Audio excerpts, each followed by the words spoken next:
مسلمان بھی ہو کہ محمد سے وفا تو نے تو ہم تیرے ہیں، یہ جہاں چیز ہے کیا لوح و قلم تیرے ہیں۔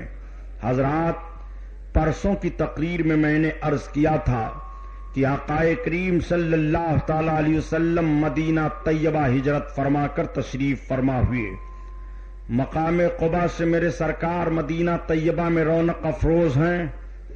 آقا کریم صلی اللہ تعالی علیہ وسلم کی بارگاہ میں حاضر ہو کر کے لوگ اسلام قبول کر رہے ہیں۔ بچے آ رہے ہیں، بوڑھے آ رہے ہیں، نوجوان آ رہے ہیں، عورتیں حاضر ہو رہی ہیں۔ اسلام بڑھتا چلا جا رہا ہے۔ جب یہودیوں نے مدینہ شریف کے دیکھا کہ مکہ سے محمد ہجرت کر کے آئے ہیں اور اپنا دین اس طرح سے وہ پھیلا رہے ہیں، اگر ان کے دین کے تعلق سے کچھ روک و تھام کا معاملہ نہ ہوا تو ان کا دین سارے دینوں پر غالب آ جائے گا۔ آقا کریم صلی اللہ تعالی علیہ وسلم کی بارگاہ میں کئی یہودی عالم حاضر ہوئے اور وہ بھی سرکار کی بارگاہ میں حاضر ہو کر اسلام قبول کیے، جس میں سے حضرت عبداللہ ابن سلام رضی اللہ تعالیٰ عنہ ہیں، جو تورات و انجیل کے بہت زبردست عالم تھے۔ وہ آقا کریم کی بارگاہ میں جب حاضر ہوئے اور اسلام قبول کیے تو سرکار نے ارشاد فرمایا، سرکار سے عرض کرتے ہیں یا رسول اللہ، آپ کو سارے یہود پہچانتے ہیں، یہود کے علماء پہچانتے ہیں، لیکن حسد اور بغض و کینہ کی بنیاد پر آپ کو نبی نہیں مانتے۔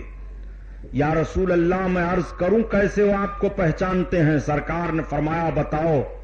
عرض کرتے ہیں یا رسول اللہ، میں یہیں مکان میں چھپ جاتا ہوں اور جب آ جائیں یہود عالم آپ انہیں بلوائیں، ان سے پوچھیں تو وہ ساری باتیں بتاتے چلے جائیں گے۔ آئے، آقا کریم صلی اللہ علیہ وسلم نے بلوایا، چند یہودیوں کے عالم سرکار کی بارگاہ میں آئے۔ آقا کی طرف سے سوال ہوا کہ بتاؤ نبی آخر الزماں کی علامتیں کیا کیا ہیں؟ تو ان لوگوں نے بتانا شروع کیا۔ آقا کریم ارشاد فرماتے ہیں اچھا یہ بتاؤ عبداللہ بن سلام تم میں کیسے عالم ہیں؟ ان لوگوں نے کہا کہ ہم میں وہ سب سے بڑے عالم ہیں۔ کہا وہ نبی آخر الزماں کی علامتیں جانتے ہیں کہ نہیں، ان کو پہچانتے ہیں کہ نہیں؟ کہا محمد عبداللہ بن سلام اگر اسلام لے آئیں تو پھر یہودیوں کو بتانے کی ضرورت نہیں پڑے گی، وہ تو اتنے زبردست عالم ہیں کہ ساری نشانیاں ان کو معلوم ہیں کہ نبی آخر الزماں میں کتنی نشانیاں ہوں گی۔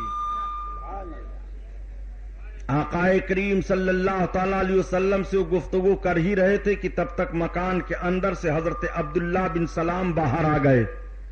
انہوں نے عرض کیا اے علماء یہود، میں نے نبی کا کلمہ پڑھ لیا ہے، یہ نبی آخر الزماں ہیں۔ سرکار دو عالم صلی اللہ تعالی علیہ وسلم کے سامنے سے وہ بغض و کینہ کی بنیاد پر اٹھ کر کے چلے گئے۔ مدینہ شریف کے وہی یہودیوں کو بڑی سازش کرنی پڑی اور بہت تشویش ہو گئی کہ مذہب اسلام بڑھتا چلا جا رہا ہے، مذہب اسلام پھیلتا چلا جا رہا ہے۔ مذہب اسلام کے ماننے والے جو بھی محمد کے قریب آتے ہیں وہ اس طرح دین میں مضبوط ہو جاتے ہیں کہ کتنی بھی مصیبتیں ان کے اوپر ڈالی جائیں، کتنی بھی دقتیں ان کے اوپر ڈالی جائیں، لیکن وہ مصیبتوں اور دقتوں کی بنیاد پر اسلام کا کلمہ نہیں چھوڑ رہے ہیں۔ آقا کریم صلی اللہ تعالی علیہ وسلم تشریف فرما ہیں، ایک غول آتا ہے اسلام قبول کرنے کے لیے، اسلام قبول کیا چلا گیا۔ سرکار دو عالم صلی اللہ تعالی علیہ وسلم نے صحابہ کی ایک میٹنگ بلائی اور میٹنگ بلانے کے بعد آقا کریم فرماتے ہیں کہ گرد و نواح کی جتنی سلطنتیں ہیں، جتنی حکومتیں ہیں، ان سب کے نام خط روانہ کیا جائے اور ان کو اسلام کا کلمہ پہنچایا جائے۔ صحابہ نے عرض کیا یا رسول اللہ ہم اس پر راضی ہیں۔ آقا کریم صلی اللہ تعالی علیہ وسلم نے 14 سلاطینوں کے نام خط لکھوا کر کے روانہ فرمائے۔ میرے سرکار کا خط جہاں جہاں پہنچا اس میں سے کچھ تو ایسے تھے کہ جنہوں نے کہا ہم بعد میں سوچیں گے، اور کچھ ایسے تھے جو اسلام قبول کیے، لیکن کچھ ایسے ظالم و جابر تھے جنہوں نے سرکار کے خط کی قدر نہیں کی اور پھاڑ کر کے پھینک دیا۔ انہی میں سے ہرقل اعظم بھی تھا سرکار دو عالم صلی اللہ علیہ وسلم نے فرمایا اس نے میرے خط کو پھاڑا ہے، میں نے اس کے پورے ملک کو پھاڑ دیا۔ آقا کریم صلی اللہ تعالی علیہ وسلم کے بتانے کے مطابق چنانچہ اللہ کے حبیب کے شہدائیوں نے چند ہی دن کے بعد میں ایران کو فتح کیا تھا، عراق کو فتح کر لیا تھا، اور اپنے گھوڑوں کے پاؤں تلے ان زمینوں کو روند ڈالا تھا اور یہ بتا دیا تھا کہ محمد سے وفا تو نے تو ہم تیرے ہیں، یہ جہاں چیز ہے کیا لوح و قلم تیرے ہیں۔ آقا کریم صلی اللہ تعالی علیہ وسلم مدینہ طیبہ میں تشریف فرما ہیں۔ سرکار دو عالم صلی اللہ علیہ وسلم کی بارگاہ میں یہ کے بعد دیگرے تو لوگوں کی حاضری ہوتی ہی رہتی ہے، تمام قبیلوں کے لوگ حاضر ہوتے ہیں، تمام افراد وفد کی صورت میں حاضر ہوتے ہیں، اسلام قبول کرتے ہیں۔ آقا کریم صلی اللہ تعالی علیہ وسلم کی بارگاہ میں کیسے کیسے لوگ حاضر ہو کر کے اسلام قبول کر رہے ہیں۔ ایک صاحب حاضر ہوئے، انہوں نے عرض کیا محمد آپ نبی ہو؟ آپ نے فرمایا ہاں۔ کہا نبی ہو تو یہ بتاؤ کہ آپ کے نبی ہونے کی نشانی کیا ہے؟ سرکار فرماتے ہیں تو کون سی نشانی دیکھنا چاہتا ہے؟ اس نے کہا وہ جو پیڑ ہے میں دیکھنا چاہتا ہوں کہ اس پیڑ کو آپ بلائیں تو آپ کی بارگاہ میں آ جائے۔ آقا نے فرمایا جا اس پیڑ سے کہہ دے کہ تجھ کو نبی نے بلایا ہے۔ ان کا بیان یہ ہے کہ میں آیا اس درخت کے قریب اور میں نے درخت سے کہا کہ تجھ کو نبی نے بلایا ہے۔ درخت کی کیفیت یہ ہوئی کہ درخت جھکا بائیں اور دائیں، اور پھر اس کے بعد درخت خود سے اکھڑ گیا اور سرکار کی بارگاہ میں چل کر کے حاضر ہوا۔ اس معجزہ کو دیکھ کر کے وہ اسلام کا کلمہ پڑھ کر کے اسلام میں داخل ہو گئے۔ نبی کونین صلی اللہ تعالی علیہ وسلم کو کہاں کہاں دیکھنا چاہتے ہو؟ اگر کسی نے معجزات کو طلب کیے اور معجزے کی بنیاد پر اپنے اسلام لانے کو رکھا تو آقا کریم صلی اللہ تعالی علیہ وسلم نے ان کے لیے معجزہ ظاہر فرمایا۔ میرے سرکار سراپا معجزہ ہیں، اسی لیے کہا گیا کہ ید بیضا حسن یوسف دم عیسیٰ ید بیضا داری آنچ خوبہ ہما دارند تو تنہا داری۔ یا رسول اللہ جو جو نبی ایک ایک وصف اپنے اندر رکھ رہے ہیں ان سارے نبیوں کے اوصاف کو تنہا آپ اپنے اندر رکھ رہے ہیں۔ یا رسول اللہ آپ قدم پاک سے لے کر کے سر پاک تک معجزہ ہی معجزہ ہیں۔ اسی لیے اعلی حضرت عظیم البرکت فرماتے ہیں کہ سر تابا قدم ہے تانے سلطان زامن پھول لب پھول دہن پھول زقن پھول بدن پھول اور تن کا بھی ہمارے ہلائے نہیں ہلتا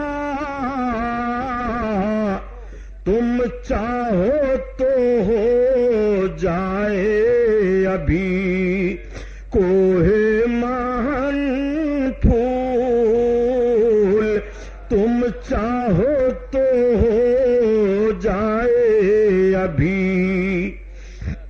ام المومنین حضرت عائشہ صدیقہ رضی اللہ تعالی عنہا بیٹھی ہیں۔ آج کئی روز کا عرصہ گزر گیا، سرکار دو عالم صلی اللہ تعالی علیہ وسلم کے گھر میں چولہے میں آگ نہیں جلی ہے۔ امہات المومنین پریشان ہیں۔ آقا کریم صلی اللہ علیہ وسلم نے ارشاد فرمایا عائشہ عرض کرتی ہیں ہاں یا رسول اللہ۔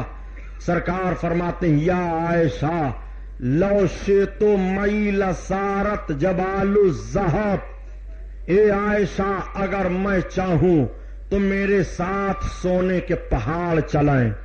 اللہ اکبر، سرکار کے فرمان پر غور فرمائیے۔ مدینہ طیبہ میں بیٹھ کر کے میرے آقا ارشاد فرماتے ہیں عائشہ اگر میں چاہوں تو میرے ساتھ سونے کے پہاڑ چلائیں۔ اس کا مطلب سرکار دیکھ رہے ہیں کہ مدینہ میں سونے کے پہاڑ ہیں۔ آج بھی جغرافیائی طور سے اندازہ لگاؤ کہ سرکار نے اس حدیث پاک کو جہاں بیٹھ کر کے ارشاد فرمایا تھا اس سے دکن سمت میں مدینہ شریف کے قریب میں ایک سونے کا پہاڑ ظاہر ہوا ہے جس کو آج بھی وہاں کی حکومت ابھی چھپائے ہوئی ہے، جب ضرورت پڑے گی تب وہاں سے سونا نکالا جائے گا۔ اس کا مطلب یہ ہے کہ میرے آقا صلی اللہ تعالی علیہ وسلم دیکھ رہے ہیں کہ مدینہ میں کہاں کہاں سونے کے پہاڑ ہیں۔ آقا فرماتے ہیں عائشہ اگر میں چاہوں تو میرے ساتھ سونے کے پہاڑ چلیں، لیکن مجھے فقر کی زندگی پسند ہے، مجھے مسکین کی زندگی پسند ہے۔ اے عائشہ میں اسی زندگی کو پسند کرتا ہوں۔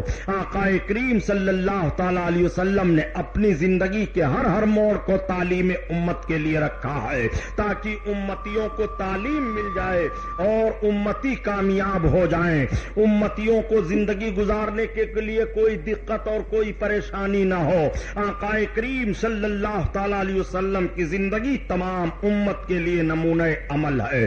آپ ذرا غور فرمائیے، آقا صلی اللہ تعالی علیہ وسلم مدینہ طیبہ میں جلوہ افروز ہیں، آنے والے آ کر کے اسلام کا کلمہ پڑھ رہے ہیں، دریافت کرنے والے دریافت بھی کرتے ہیں، پوچھنے والے پوچھتے ہیں۔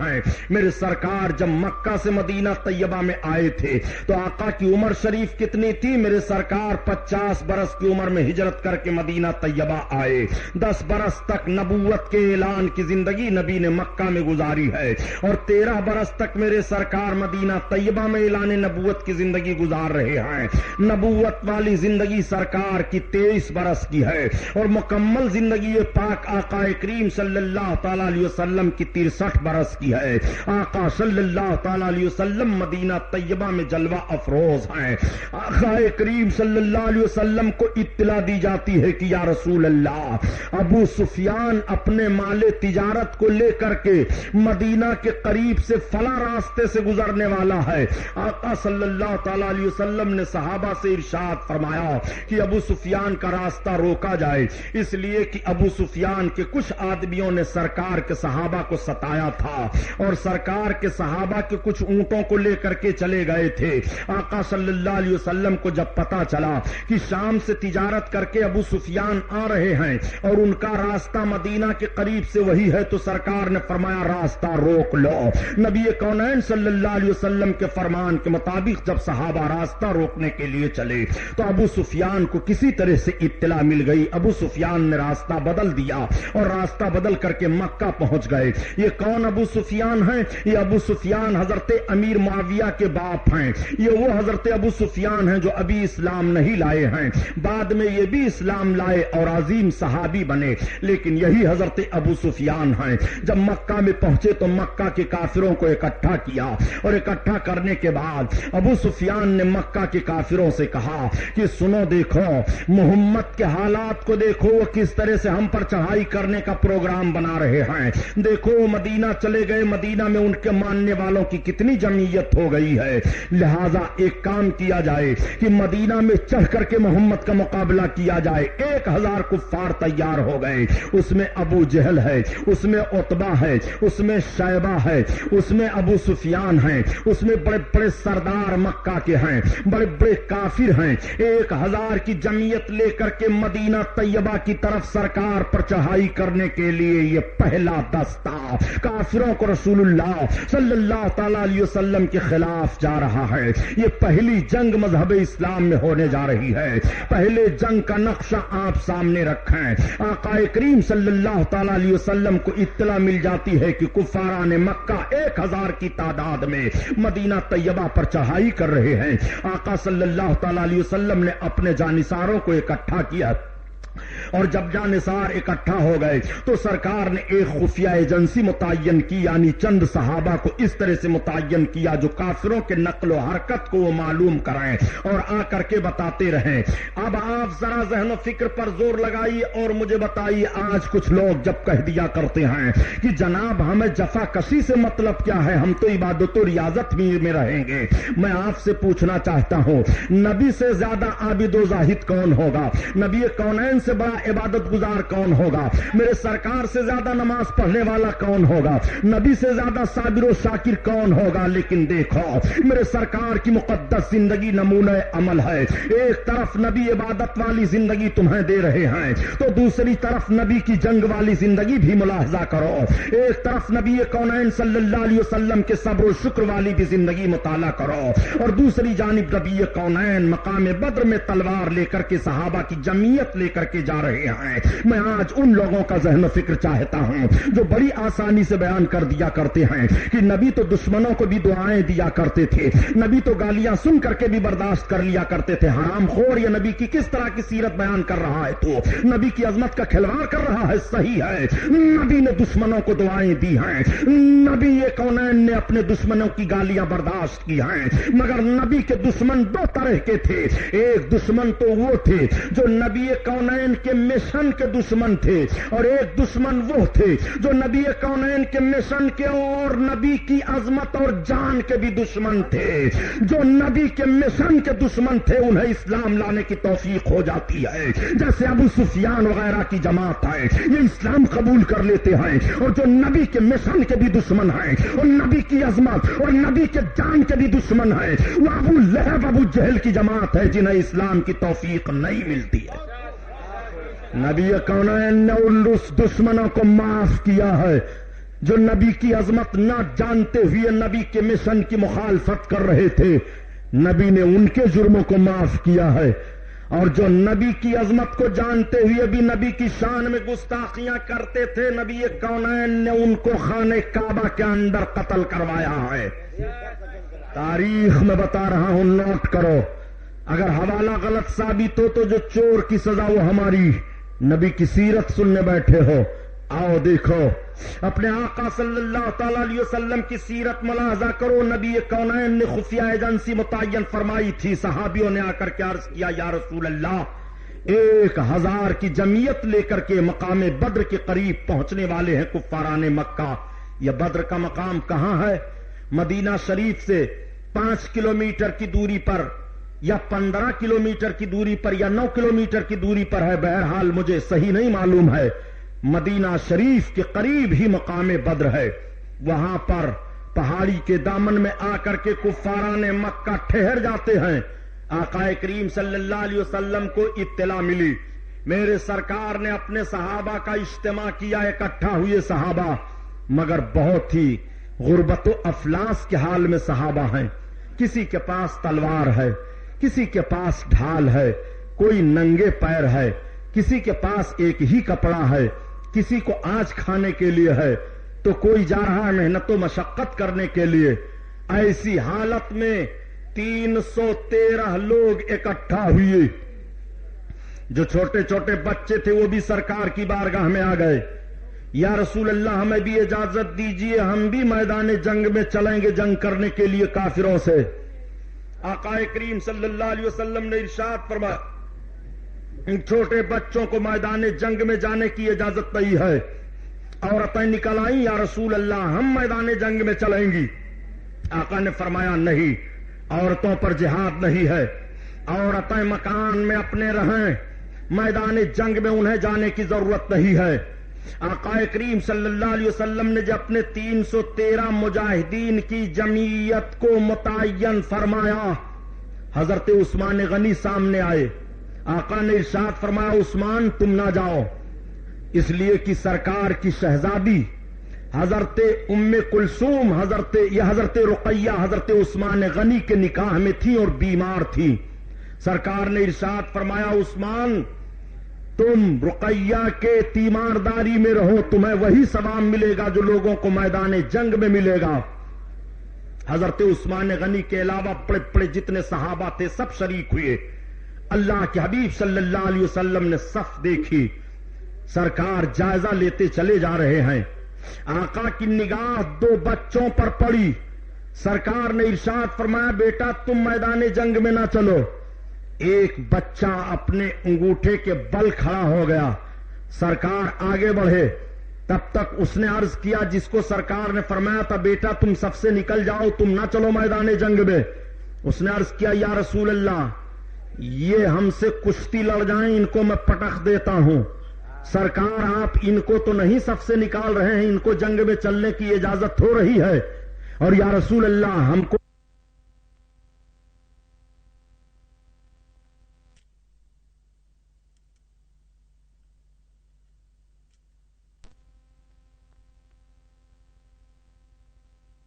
یہ مجھ سے نہیں جیتتے ہیں.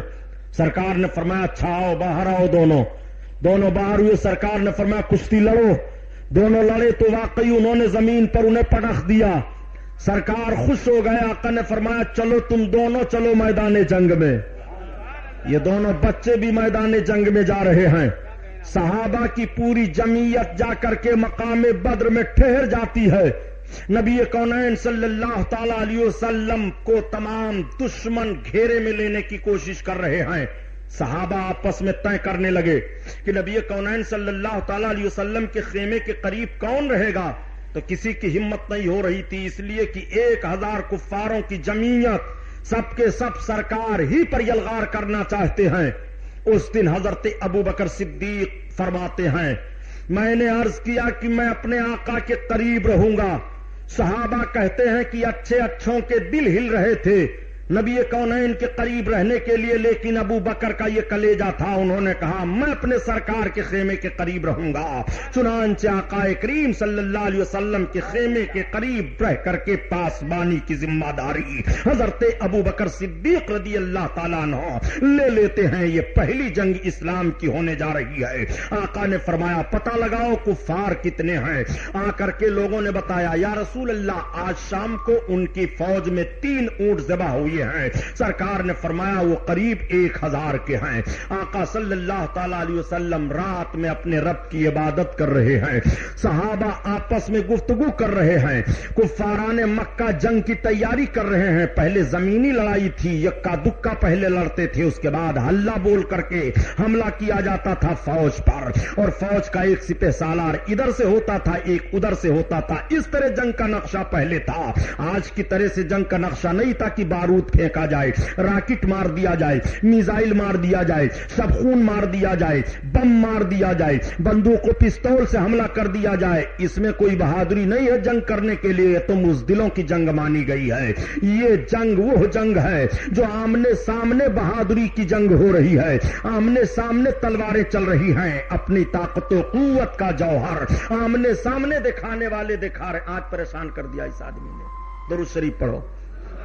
اللہم صلی علی سیدنا مولانا محمد معدن الجود والکرم وعلی آلہ وبارک وسلم صلاۃ و سلام علیک یا رسول اللہ صلی اللہ تعالی علیہ وسلم. آقا کریم صلی اللہ تعالی علیہ وسلم تمام صحابہ کو ملاحظہ کرتے ہیں. دیکھنے کے بعد میرے سرکار نے حضرت عمر فاروق اعظم کو بلایا. عمر ابن خطاب ادھر آؤ. حضرت عمر ابن خطاب آگے بڑھے. سرکار نے فرمایا چلو میدان میں چلنا چاہتا ہوں. اب آقا کے ساتھ میدان میں گئے. سرکار کے دستے پاک میں ایک چھڑی ہے. میرے آقا میدان بدر میں کھڑے ہو کر کے ایک جگہ ایک دائرہ کھینچتے ہیں اور ارشاد فرماتے ہیں عمر کل ابو جہل اسی کے اندر مارا جائے گا. مرنے والا کل مرے گا, خبر آج نبی دے رہے ہیں. اور کسے کہتے ہیں علم غیب. یہی وجہ ہے جو میں کہتا ہوں ان نجد کی بدماش اولادوں سے پوچھو. اور کسے غیب کا علم کہتے ہیں. نبی کونین صلی اللہ علیہ وسلم نے گول دائرہ کھینچتے ہوئے فرمایا اس میں فلاں کافر مارا جائے گا. اللہ کے حبیب حضرت عمر ہی سے کیوں کہہ رہے ہیں کہ عمر کل ابو جہل اس میں مارا جائے گا. ایک بات یہ بھی سوچ لو کہ ابو جہل سگا ماموں ہے حضرت عمر فاروق اعظم کا.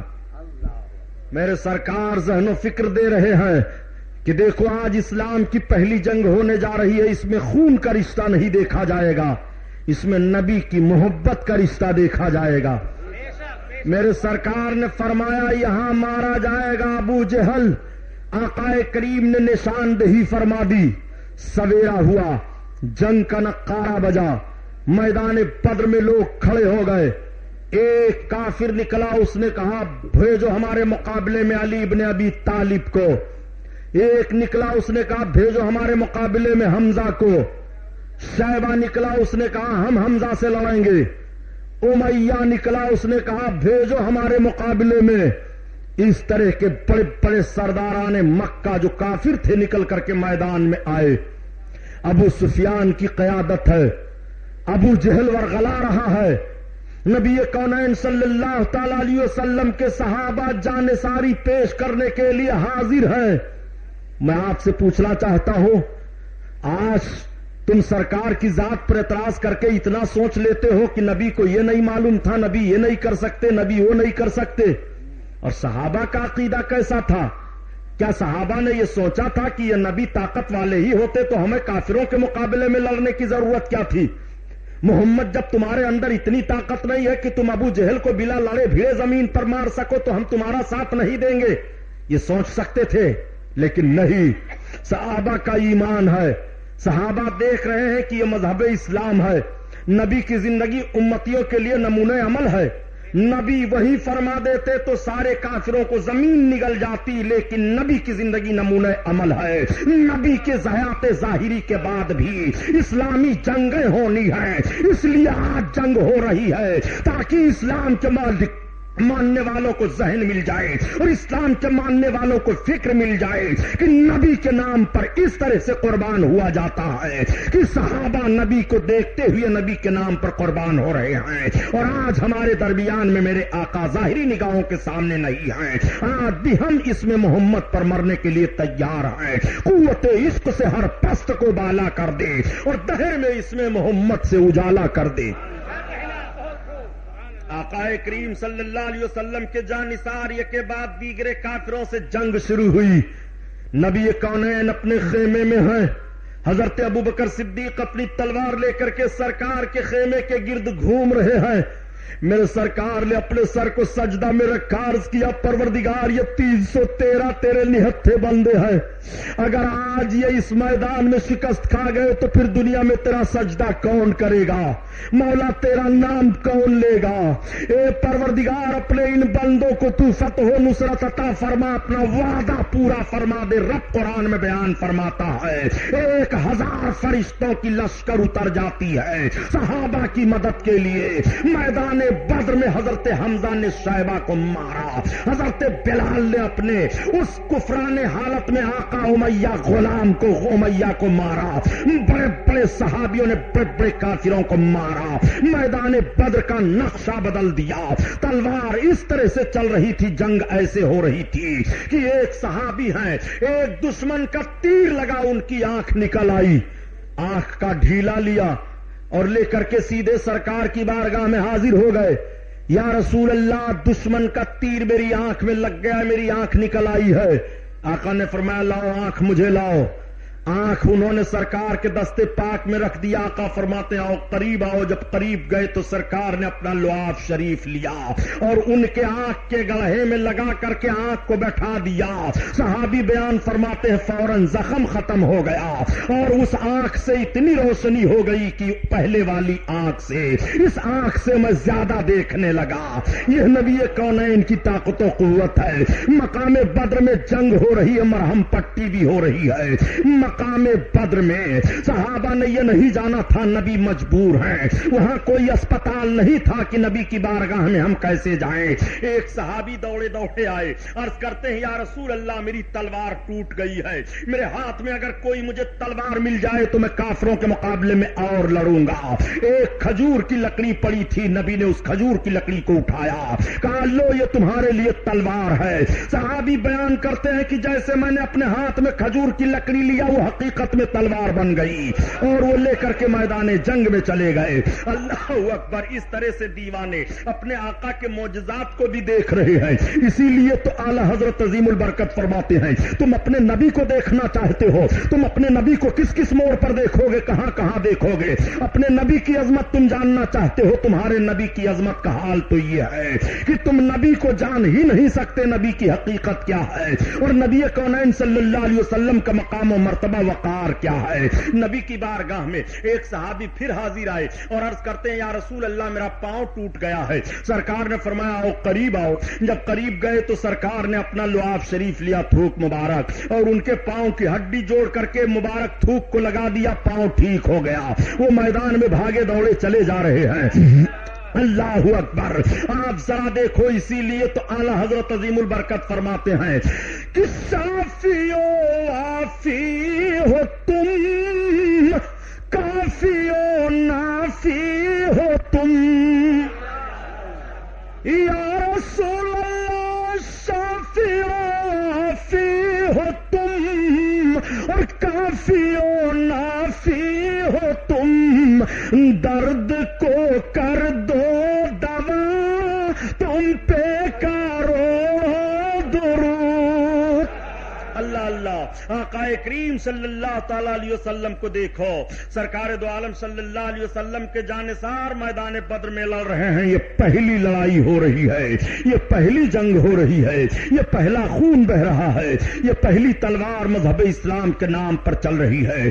آج جب کچھ لوگ کہتے ہیں اسلام تلوار کے زور سے پھیلا, میں عرض کرتا ہوں نہیں, جملہ بدلو. اسلام تلوار کے زور سے نہیں پھیلا ہے, اسلام اپنے حسن کی بنیاد پر پھیلا ہے, اسلام اپنے کارکردگی کی بنیاد پر پھیلا ہے, اسلام اپنی حقانیت کی بنیاد پر پھیلا ہے, اسلام اپنی سچائیت کی بنیاد پر پھیلا ہے. آؤ دیکھو, نبی کونین صلی اللہ تعالی علیہ وسلم کے ایک صحابی حضرت عبد الرحمن ابن عوف ہیں. وہ بیان کرتے ہیں کہ وہی دونوں بچے جس کو سرکار نے میدان میں چلنے کی اجازت دی تھی, وہ میرے سامنے دوڑے دوڑے آئے اور پوچھنے لگے, یہ چچا یہ تو بتاؤ ابو جہل کہاں ہے؟ میں نے کہا وہ دیکھو ابو جہل دکھائی دے رہا ہے.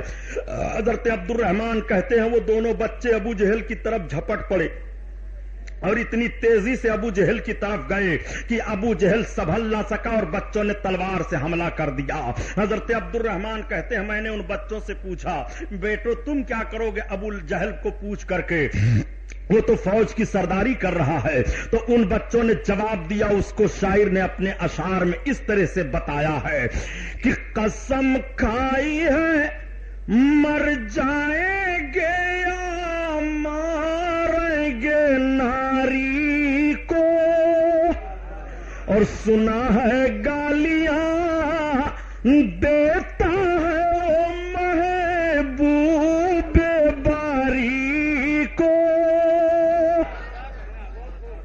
وہ دونوں بچے جھپٹ کر کے ابو جہل پر حملہ آور ہوئے, اور جب ابو جہل پر حملہ آور ہوئے تو سنبھل نہ سکا, بچوں نے زخمی کر دیا, وہ زمین پر گر پڑا. حضرت عبداللہ ابن مسعود پہنچ کر کے ابو جہل کی گردن کاٹ دیتے ہیں. جنگ کا نقشہ بدل گیا, جنگ مسلمانوں نے جیت لی, کفار بھاگنے لگے. آقا کریم صلی اللہ علیہ وسلم کے جانثاروں نے گرفتار کرنا شروع کیا, 70 لوگوں کو گرفتار کر لیا اور کافی لوگ مارے گئے. مکہ میں کفار کے اوپر سراسیمگی کا حال تھا, دہشت میں آ گئے سب کہ محمد کے جانثاروں نے, مختصر جماعت تھی لیکن 1000 پر فتح حاصل کر لی ہے. ایسی نوعیت ہو گئی. اب جب یہ 70 گرفتار کیے گئے تو آؤ دیکھو, آقا کریم صلی اللہ تعالی علیہ وسلم کے داماد حضرت عمرو بن عاص بھی انہی 70 میں سے ہیں. حضرت عمرو بن عاص سامنے لائے گئے. سرکار کے چچا حضرت عباس بھی اسی میں ہیں, وہ بھی آئے تھے پہلے کافروں کی طرف سے. آقا کریم صلی اللہ علیہ وسلم کے سامنے سب پیش کیے گئے. مشورہ ہونے لگا کہ ان 70 کو ایک تعلق سے کیا کیا جائے. کوئی کسی کا باپ لگ رہا ہے, کوئی کسی کا داماد لگ رہا ہے, کوئی کسی کا بھائی لگ رہا ہے, کوئی کسی کا ماموں لگ رہا ہے, کوئی کسی کا عزیز ہے. حضرت عمر فاروق اعظم نے عرض کیا, یا رسول اللہ اس میں جو جس کا رشتہ دار ہے, ہر رشتہ دار اپنے رشتہ دار کو قتل کرے. جوش ایمانی ملاحظہ فرمائیے, یہی مقام بدر ہے. مقام بدر میں ایک صحابی کا اور واقعہ سنو.